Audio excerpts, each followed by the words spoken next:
राधे राधे दोस्तों। तो कैसे हो आप सब? आशा करता हूँ आप सब अच्छे होंगे। दोस्तों ये एसएससी जीडी पीवाईक्यू सीरीज का सेट 10 है। दोस्तों इससे पहले 9 सेट कंप्लीट कर चुके हैं। दोस्तों ये जो सीरीज चल रही है वो मैथ स्पेशल और एसएससी जीडी। अब दोस्तों एग्जाम में 20 दिन ही शेष हैं, तो तैयारी को और तेज कर दो। और दोस्तों ये जो सेट 10 है वो 23 फरवरी 2024 की शिफ्ट 2 में पूछा गया था। तो दोस्तों बिना समय खराब करते हुए क्वेश्चन नंबर 1 की तरफ बढ़ते हैं। क्वेश्चन नंबर 1 में बोल रहा है एक्स वाई जेड तीन छात्र एक्स को वाई से 40% अधिक और जेड से 20% कम अंक प्राप्त हुए हैं। यदि वाई को 480 अंक प्राप्त हुए हैं तो जेड को कितने अंक प्राप्त हुए हैं। दोस्तों एक्स वाई पहले क्या बोला है 40% अधिक। 40% को अगर अपन फ्रैक्शन में लिखेंगे तो कितना होगा 2/5, यानी 5 से बढ़ के कितना हो रहा है 7। बाई 5 और ये एक्स कितना हो रहा है 7। अब दोस्तों क्या बोला है आगे, और जेड से 20% कम। एक्स और जेड 20% को क्या लिखेंगे, 20% को लिखेंगे 1/5, यानी 5 में से 1 कम यानी 4/4 अब दोस्तों क्या बोल रहा है बाई को 480 अंक प्राप्त हुए। तो पहले दोस्तों इसे करने से पहले एक्स की वैल्यू समान करेंगे। तो इधर 4 से मल्टीप्लाई होगा, इधर 7 से मल्टीप्लाई होगा, तो ये कितना हो जाएगा 28 और 25, 28 और 20, और इधर क्या होगा 28 और ये 35। ये जेड की वैल्यू 35, ये एक्स की वैल्यू, ये भी एक्स की, और ये किसकी वैल्यू है बाई की। अब बाई की वैल्यू, बाई का मान कितना दिया हुआ है 480, 480 अपॉन 20, 480/20 गुणा निकालना किसका अपने को जेड का। जेड का कितना दिया हुआ है 35। 20 से इसे काटेंगे तो ये कितनी बार जाएगा, 0 से 0 गया, और ये 24 गुणा 35। अब 35 का 24 में मल्टीप्लाई करेंगे तो 35 का 20 में करेंगे तो कितना आएगा 700, और 35 का 4 में करेंगे तो 35 दूनी 70 दूनी 140, यानी 70 + 140 कितना होगा 840, यानी ऑप्शन नंबर डी। अब दोस्तों क्वेश्चन नंबर 2 में बोल रहा है एक व्यक्ति एक वस्तु खरीदता है और उसे 20% की हानि पर बेचता है। उसने एक कोई वस्तु खरीदी, पीपी और एसपी कितना है 100 रुपए की, मानो कोई वस्तु खरीदी, उसने बेची कितने की 80 की। अब क्या बोला है यदि वह उस वस्तु को 30% कम मूल्य पर खरीदता, यानी आगे क्या बोला है वह इसे 70 पे खरीदता, ये अलग सीपी की बात हो रही है, और उसे 125 रुपए अधिक मूल्य पर बेचता, तो वह 50% का लाभ अर्जित करता। यानी 70 पे कितने का लाभ अर्जित करता 50%। 70 का 50% का लाभ कराएंगे 70 पे, तो ये 70 गुणा 150/, तो 2 जीरो से 2 जीरो गया, तो 15 7 105, यानी कितने में बेचता 105 में, तो उसे कितना लाभ होगा 50%। अब दोस्तों क्या बोल रहा है खरीदता और उसे 125 रुपए अधिक मूल्य पर बेचता। अब दोस्तों यहाँ पर अंतर कितना है 25, और इस 25 का मान यहाँ पे कितना दिया हुआ है 125, तो 25 से 125 काटेंगे तो कितने बार जाएगा 5 बार, गुणा 100, ये 100% की वैल्यू निकालनी है, तो 500, यानी ऑप्शन नंबर ए। अब दोस्तों क्वेश्चन नंबर 3 में बोल रहा है एक वस्तु का अंकित मूल्य और विक्रय मूल्य क्रमशः 7600 और 6688 रुपए है, तो छूट प्रतिशत कितना होगा। ऐसे काटेंगे 7600, तो ये कितना दिया हुआ है 6688, 7 से काटेंगे तो 4 एकम 4 यानी 1900, तो ये कितना हो गया 4 एकम 4 और 4 छीक 24, 2 4 7 28 और 4 दूनी 8। अब इसे 19 से काटें, 19 से कट जाएगा क्या ये 19 8 152, बचे कितना बचा 15, हाँ 19 से कट जाएगा, ये कितना हो जाएगा 100। इसे काटेंगे तो 19 8 जा 152, बचे कितना 15, फिर से 19 8 जा 152। अब दोस्तों 100 की कोई वस्तु 88 रुपए में बेची जा रही है, तो कितने % की हानि हो रही है, कितना % छूट दी जा रही है 12%, ऑप्शन नंबर ए। अब दोस्तों क्वेश्चन नंबर 4 में बोल रहा है 12 8 और 24 का महत्तम समापवर्तक क्या होगा, यानी HCF पूछा है। अब दोस्तों ऐसा क्वेश्चन ये HCF और LCM का प्रत्येक सेट में पूछा गया है, प्रत्येक प्रीवियस ईयर क्वेश्चन में, प्रीवियस ईयर पेपर में पूछा गया है। अब दोस्तों इसे करने के लिए मैंने आपको बताया है कि जब ये HCF देखें तो सबसे पहले हाईएस्ट से डिवाइड करके देखो। अब ये इसमें कौन सा दिया है 12, 12 का 12 में डिवाइड करेंगे तो ये 1 बार जाएगा। अब 12 का 8 में नहीं जाएगा, तो ये HCF नहीं हो सकता। अब दोस्तों इसे कैसे करके देखेंगे, पहले 12 के बाद 8 से करके देखेंगे। 8 का 12 में नहीं जा रहा, 8 का सिर्फ 8 में जा रहा है और 24 में जा रहा है। अगर 12 में भी नहीं जा रहा, दो संख्याओं में जा रहा है, एक में नहीं जा रहा, तो ये इसका HCF नहीं होगा, यानी ये भी नहीं है। अब दोस्तों इसे 6 से करके देखेंगे डिवाइड। अब 6 का करके देखेंगे तो 6 का 12 में जाएगा, 8 में नहीं जाएगा और 24 में जा रहा है, ये भी HCF नहीं हो सकता। तो इसका मतलब बचा क्या, ऑप्शन नंबर सी, तो यही होगा। और करके देख लो, 4 का 12 में करेंगे तो 3 बार जाएगा, 4 का 8 में करेंगे तो 2 बार जाएगा और 4 का 24 में करेंगे तो 6 बार जाएगा, यानी ये पूरी तरह विभाजित कर रहा है, तो यही इसका HCF होगा। अदरवाइज जैसे अपन करते आ रहे हैं 12, 8, 24 का फैक्टर निकाल के अलग कर लो, वो फिर फैक्टर निकाल के करना होगा। अब दोस्तों क्वेश्चन नंबर 5 में बोल रहा है, राकेश, महेश और पुनीश मिलकर 20 मिनट में एक कुर्सी बना सकते हैं। R plus M plus P कितने टाइम में बना सकते हैं, 20 मिनट में। और क्या बोला है, राकेश और महेश मिलकर इसे 25 मिनट में बना सकते हैं। R और M मिलकर इसे 25 मिनट में बना सकते हैं। तो पहले इनका टोटल काम निकालेंगे, तो टोटल काम कितना आएगा, 100। इन तीनों की एफिशिएंसी कितनी आएगी, 5। और R और M की एफिशिएंसी कितनी आएगी, यानी राकेश और महेश की एफिशिएंसी कितनी आएगी, 4। और राकेश, महेश और पुनीश की एफिशिएंसी कितनी आई, 5। अब क्या बोला है, पुनीश को अकेले उस कुर्सी को बनाने में कितना समय लगेगा। अब दोस्तों इसमें से जब इन तीनों की एफिशिएंसी में से इन राकेश, महेश और पुनीश की एफिशिएंसी में से राकेश और महेश की एफिशिएंसी को माइनस कर देंगे तो बचेगी किसकी एफिशिएंसी, पुनीश की, यानी 5 में से 4 माइनस करेंगे तो पुनीश की एफिशिएंसी कितनी आ गई, 1। अब काम कितना है, 100, तो 100/1 यानी 100, यानी ऑप्शन नंबर ए। अब दोस्तों क्वेश्चन नंबर 6 में बोल रहा है, किसी धनराशि पर 5 वर्षों के लिए साधारण ब्याज मूलधन से 20% के बराबर है। यानी कोई मान लो प्रिंसिपल था 100 रुपए और वो 5 वर्षों में कितना हो रहा है, उसके 20% के बराबर हो रहा है, यानी 120। ये हो रहा है इंटरेस्ट। इंटरेस्ट 20% के बराबर हो रहा है, तो अमाउंट कितना हो जाएगा, 120। और कितने साल में हुआ है, 5 साल में। यही तो बोला, किसी धनराशि पर 5 वर्षों के लिए साधारण ब्याज मूलधन के 20% के बराबर है। जब मूलधन 100 है तो इसके 20% के बराबर क्या है, ये SI। तो टोटल अमाउंट कितना हो गया, 120। हुआ कितने साल में, 5 साल में।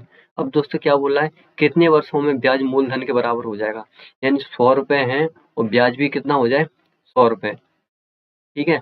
अब दोस्तों जब ये सिमेट्री लगाएंगे तो ये कितना गुना हो रहा है, 5 गुना। तो इसका भी 5 गुना करेंगे तो ये 5 साल है, तो इसका 5 गुना करेंगे यानी 25। तो कितने टाइम में होगा, 25 ईयर्स में, यानी ऑप्शन नंबर सी। अब दोस्तों क्वेश्चन नंबर 7 में बोल रहा है, 48 सेंटीमीटर त्रिज्या वाले अर्धगोले को पिघलाकर 8 सेंटीमीटर त्रिज्या वाली कितनी गोलाकार गेंदें बनाई जा सकती है। दोस्तों अर्धगोले का आयतन का फॉर्मूला क्या होता है, अर्धगोले के आयतन का फॉर्मूला होता है 2/3 IRQ। फॉर्मूले में रखेंगे 2/3 इंटू पाई और R का मान कितना देगा, 48 गुणा 48 गुणा 48। अब दोस्तों बट्टे में क्या बोला है, गोलाकार गेंदें कितनी बनाई जा सकती है। तो गोले का आयतन का फॉर्मूला क्या होता है, 4/3 इंटू पाई RQ, यानी 8 गुणा 8 गुणा 8। वैसे इनको इसकी जगह वैल्यू भी रख सकते थे, लेकिन ये तो पाई से पाई कट जाएगा, या फिर 22/7 रखते वो भी कट जाता। अब दोस्तों ये 3 से 3 कट जाएगा, पाई से पाई कट गया, 2 से ये कट जाएगा 2 बार। ठीक है। अब 8 से इसे काटेंगे तो ये 6 बार, 8 से इसे काटेंगे तो ये 6 बार, 8 से इसे काटेंगे तो 8 48, ये भी 6 बार। 2 से इसे काटेंगे तो ये कितनी बार कटेगा, 3 बार, यानी 36 जगह 6 में करेंगे तो ये 36 गुणा 3, यानी 30 3 90 और 36 18। 90 और 18 कितना होगा, 108, यानी ऑप्शन नंबर ए। अब दोस्तों क्वेश्चन नंबर 8 में बोल रहा है, किसी धनराशि पर 8 वर्षों के लिए 10% वार्षिक की दर से साधारण ब्याज 8,000 रुपए होता है। अब ये ऐसा ही है, ऐसा ही तो प्रत्येक साल सेम रहता है। 8 गुणा 10 बराबर ये कितना हो जाएगा, 80%। 80% की वैल्यू कितनी दी हुई है, 8,000 रुपए। अब क्या बोला है, उसी धनराशि पर 3 वर्षों के लिए 10% वार्षिक की दर से वार्षिक रूप से संयोजित चक्रवृद्धि ब्याज कितना होगा? अब दोस्तों 10% का के हिसाब से अपन चक्रवृद्धि ब्याज अगर देखें तो चक्रवृद्धि ब्याज पहले साल का एसआई और सीआई सेम रहता है, लेकिन अगले साल ब्याज पे ब्याज लग जाता है तो बढ़ जाता है। तो अपन इसे एबी वाले फॉर्मूले से करेंगे। तो पहले 2 साल का निकालेंगे, तो 10 + 10 + 10 × 10 बट्टे 100।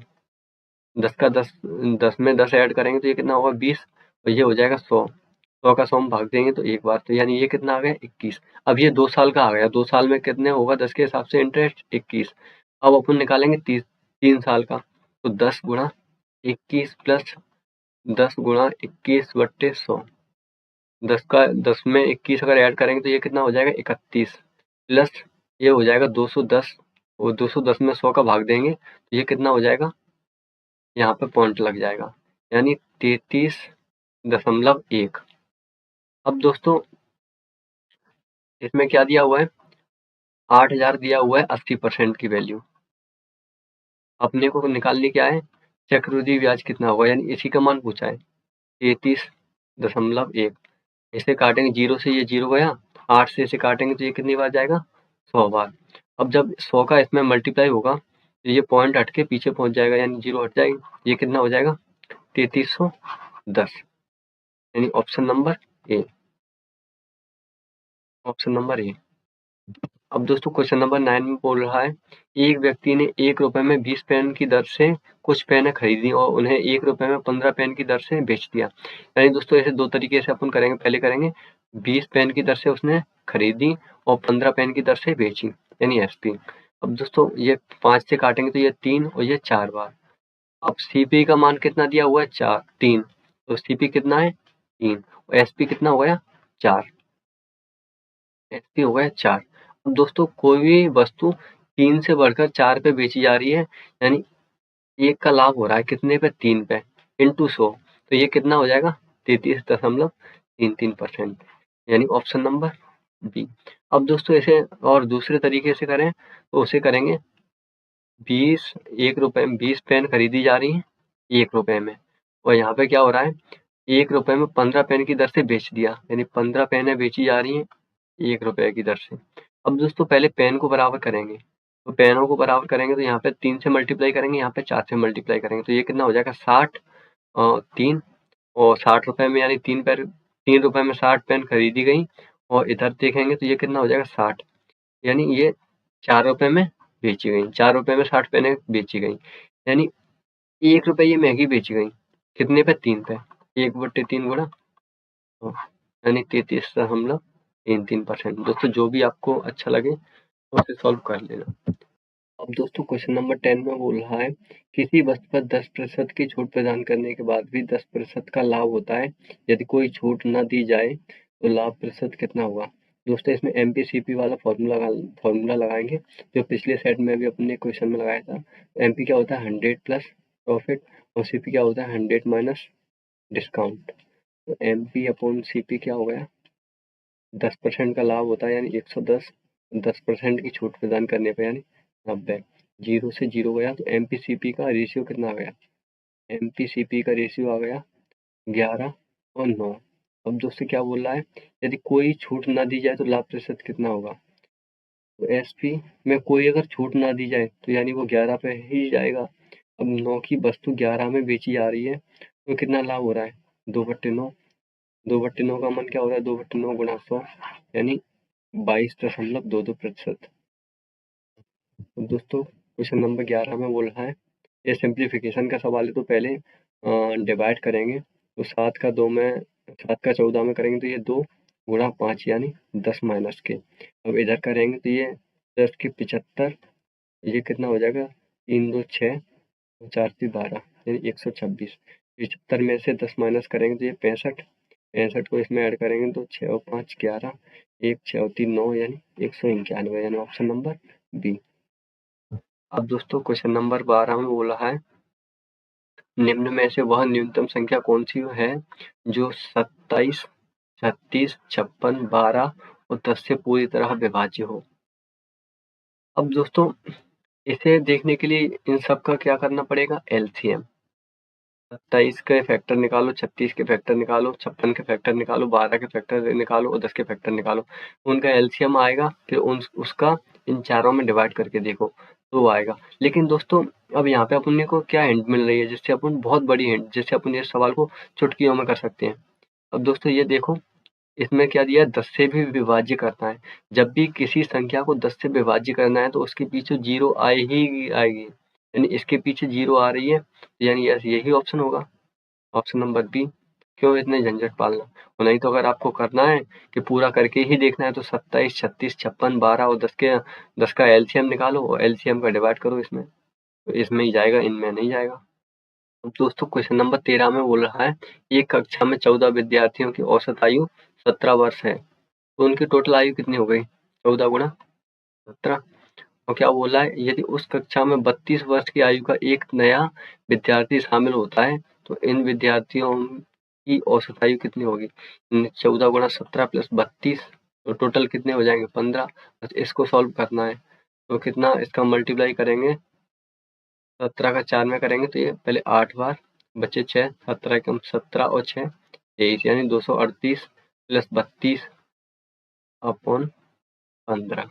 इसे ऐड करेंगे तो ये कितना हो जाएगा, 270 भागित 15, 15 इसमें भाग देंगे तो 15 एकम 15 बचे कितने, 12, 15, 8, 120 यानी 18।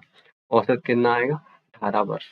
अब दोस्तों क्वेश्चन नंबर 14 में, तीन संख्याओं का योग 123 है, यदि पहली संख्या और दूसरी संख्या के बीच का अनुपात, पहली और दूसरी के बीच का अनुपात कितना दिया हुआ है, 3:4। और क्या बोला, दूसरी और तीसरी संख्या के बीच का अनुपात, तीसरी संख्या भी है, उनके बीच का अनुपात कितना दिया हुआ है, दोस्तों संख्या के नीचे संख्या लिखते हैं, ये कितना हुआ है, 3:5 दिया है।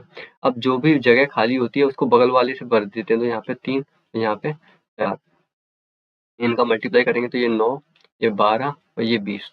अब क्या बोला है, तो दूसरी संख्या ज्ञात कीजिए, और इनका योग कितना दिया हुआ है, 123, यानी 12, 20 और 12 कितना हो गया, 32, 32 और 9 41, 41, 123, 123 बट्टे 41 गुणा किसका निकालना है, तो दूसरी संख्या यानी 12 का। इसे काटेंगे तो ये 3 बार, 12 का 3 में मल्टीप्लाई करेंगे तो 36, यानी ऑप्शन नंबर ए। अब दोस्तों क्वेश्चन नंबर 15 में बोल रहा है, तीन संख्याओं का अनुपात 6, 8, 9 है, यदि तीनों संख्याओं का योग 460 है तो तीनों संख्याओं में सबसे बड़ी संख्या कौन सी होगी, यानी 8 और 8 16, 1 17, 17 और 6 23, यानी 460 बट्टे 23। सबसे बड़ी संख्या निकालनी है, सबसे बड़ी कौन सी है, 9, 23 दूनी 40, यानी 20 गुणा 9 करेंगे तो ये कितना होगा, 180, यानी ऑप्शन नंबर डी। अब दोस्तों क्वेश्चन नंबर 16 में बोल रहा है, एक नाव एक समान चाल से 54 किलोमीटर की दूरी तय करती है, यदि नाव की चाल में 3 किलोमीटर और की वृद्धि कर दी जाए तो समान चाल तय करने में उसे 3 घंटे लगेंगे, नाव की मूल चाल कितनी होगी। अब दोस्तों जब वो 54 किलोमीटर, मान लेते हैं x किलोमीटर की चाल से जाती है, और उसके बाद क्या बोल रहा है, यदि नाव की चाल में 3 किलोमीटर आगे की वृद्धि कर दी जाए तो समान दूरी तय करने में 3 घंटे कम समय लगेगा, यानी उसकी चाल जब 3 घंटे बढ़ा देंगे तो ये कितना हो जाएगा, x+3, तो उसे कितना कम समय लगेगा, यानी 3 घंटे। अब दोस्तों इसे ऐसे सॉल्व करना है, या तो इसे ऐसे बेसिक से सॉल्व करो, या फिर अपन इसे डायरेक्ट देखेंगे, तो डायरेक्ट इससे देखेंगे बाई ऑप्शन।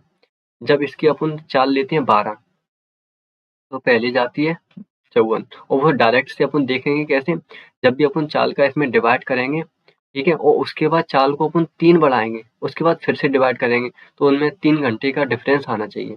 अपन 12 से करके देखते हैं, तो 12 से करेंगे पहले, 54 में करेंगे तो कितनी बार जाएगा, 12 36, 12 चौक 48, तो बचे कितना 6, और 12 पहिया 60, यानी 4.5।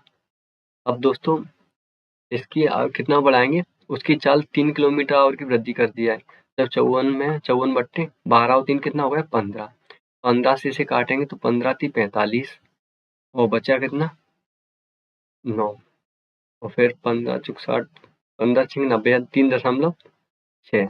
अब दोस्तों क्या इनमें अंतर आ रहा है 3 घंटे का, नहीं आ रहा। 6 को देखते हैं, अब 6 से जब इसे करके देखेंगे, 54 बट्टे 6, 6 नाम है 54। अब दोस्तों अब उसकी वृद्धि कितनी हो रही है, 3 घंटे और 3 किलोमीटर आवर की, तो ये कितना हो जाएगा 54/9। 9 से इसे करके देखें, 9 छिंग 54। अब दोस्तों 3 घंटे का डिफरेंस ही तो पूछा था, 3 घंटे कम समय लगेंगे, यानी पहले लग रहे थे 9 घंटे, अब लग रहे हैं 6 घंटे। तो ऑप्शन नंबर ए। अब इसे करेंगे तो काफी टाइम लगेगा, ठीक है, तो बाई ऑप्शन ये करना अच्छा है।